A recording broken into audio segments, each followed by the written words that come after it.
Matthew, Mark, Luke, and John, who were they? Matthew who? Mark who? Luke who?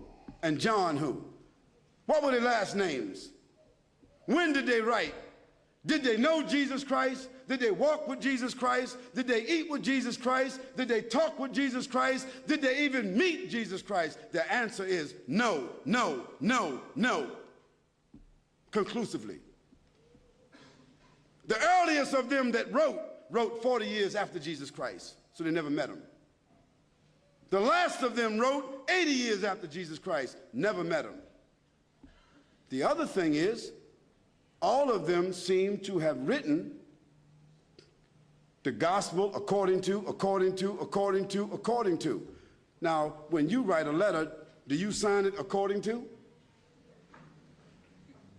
According to is the third party.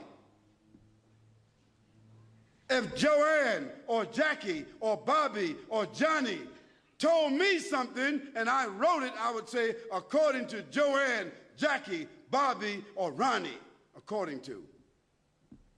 But those four people would not write a letter and in front of it say Jackie according to Jackie and not even write her last name. Because if Jackie wrote me a check and only said Jackie, I couldn't cash it. And if I was a policeman and I stopped Jackie on the road and she had a license that only said Jackie, she's going to jail.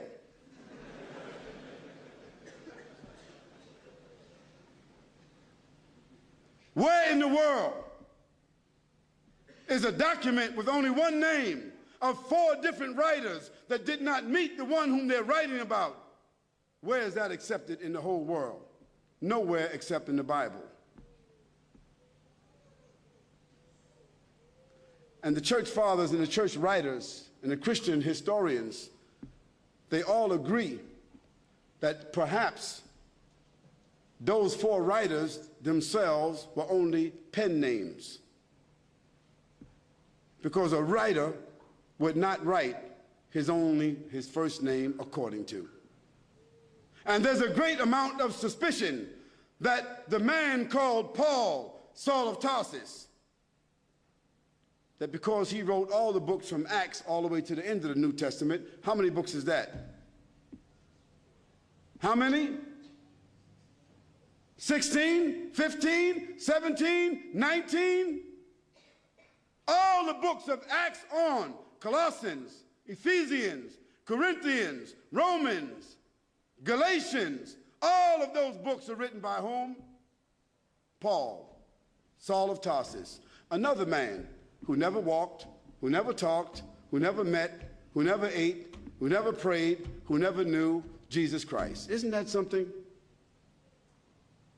Now here we find four writers and another one between them that wrote all the New Testament books that never talked, never walked, never ate, never prayed, never met the man called Jesus Christ. Yet in their words, the first mentioning of the Trinity came from where? From Jesus or from them? The first mentioning of Jesus being divine, a man God, came from whom? From them. The first mentioning that Jesus is the Son of God came from whom? From them. Jesus never said in his own words any such words, but it was the men who never met him, who claimed to have written, who didn't know their last names. And Paul, by the way, before he had that vision on the road to Damascus that only he saw and only he heard, guess what his occupation was? Do you know? He was a bounty hunter, a hunter of Christians, hunting them down like animals, binding them and bringing them to where? To Rome so that they could be executed. Now, if Hitler, after killing thousands of Jews, said that on the road to Berlin, he had a vision that he was named an apostle to the Jews, and he wrote 20 books that all the Jews are supposed to follow, Do you think they would be following that book? I don't understand how people just don't read history. This is not what Khalid said, so don't get angry with me. This is your own scripture, your own Bible scholars, their own church fathers. All of them agree